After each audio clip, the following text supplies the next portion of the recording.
Every once in a while, a new piece of tech comes along that doesn't just get good reviews, it creates this tidal wave of pure, unfiltered excitement from the people using it. Like they can't believe it's real. Today, we're talking about one of those moments. And honestly, the best way to understand this is to just hear what people are saying. Let's start with this one. It's not, it's helping my company. No, it's running my company. I mean, that's just a completely different universe of capability. And then you see phrases like this getting thrown around, an iPhone moment. Come on, you don't just say that lightly. That means a fundamental, ground-up change in how we do everything. It's a true game changer. It even gets a little cosmic, a portal to a new reality. So people aren't just talking about a useful tool here, they're describing an experience that is literally changing how they see the world and what they think is possible. This one, I think, really gets to the heart of it for a lot of us. We've been swimming in AI hype for years, right? You get a little numb to it. But then this person, at Thurno, perfectly captures that feeling of something finally actually cutting through all that noise and delivering on the promise. So that's the million-dollar question, isn't it? After hearing all that, what is this thing? What is OpenClaw, and why is it making people feel like they've jumped ahead 10 years into the future?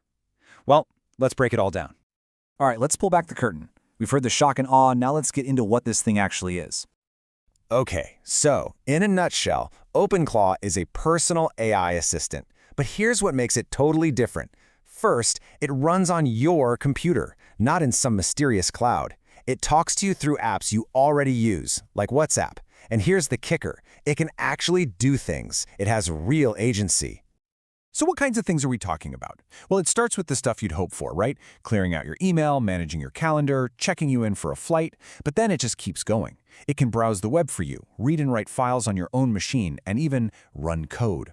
It's not just an assistant with a voice, it's an assistant with hands.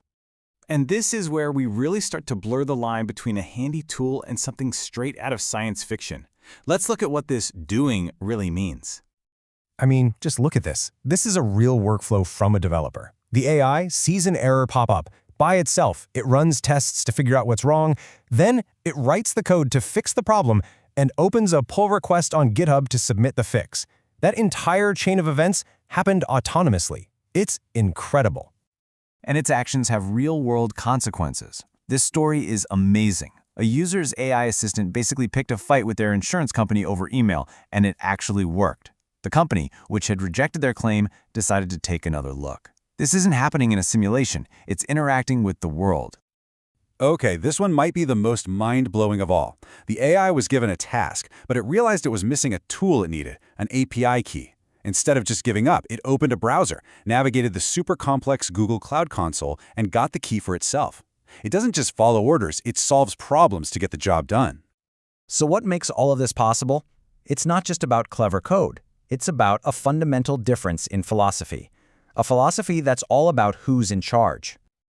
This chart really says it all. Most AIs, they live in the cloud, on some company's servers. Their data is your data. They're a walled garden. OpenClaw flips that entire script. It's on your computer. Your data is your data. You can hack it, you can change it. It's totally open. And it's always on, always learning, 24/7, just for you. This user, Albert Morale, just absolutely nails the feeling. It's about ownership. It's that same rebellious, empowering feeling that early Linux users had. You're not just a consumer of a product from a tech giant. You're in control. You can make it your own. So, if that's what a single AI assistant can do today, where does this go from here? What's the next frontier? Well, this is where you might want to buckle up. So get this. This is Moltbook. And no, that isn't a typo. It is, for all intensive purposes, a social network. But it's not for us. It's a place for our AI agents to get together, share what they've learned, discuss ideas, and collaborate with each other. And then you find this little line right in the project's description. Humans welcome to observe. There's something so fascinating and, yeah, a little bit chilling about that phrasing. It suggests this is their world, their space, and we're just invited to watch. And this quote is what really makes the scale of all this click. We've seen what just one of these agents can do. But what happens when you have a whole team of them, or 100, or an entire society of thousands of them, all working and learning together, 24/7? And that's really the idea I want to leave you with. We started this whole thing with quotes from users that sounded like science fiction. But this tech is here, right now. So if just one of these agents can help run a company, what does our world even look like when thousands or millions of them start working together on their own private internet? What do they build? What problems they solve? That's the portal that has just been opened.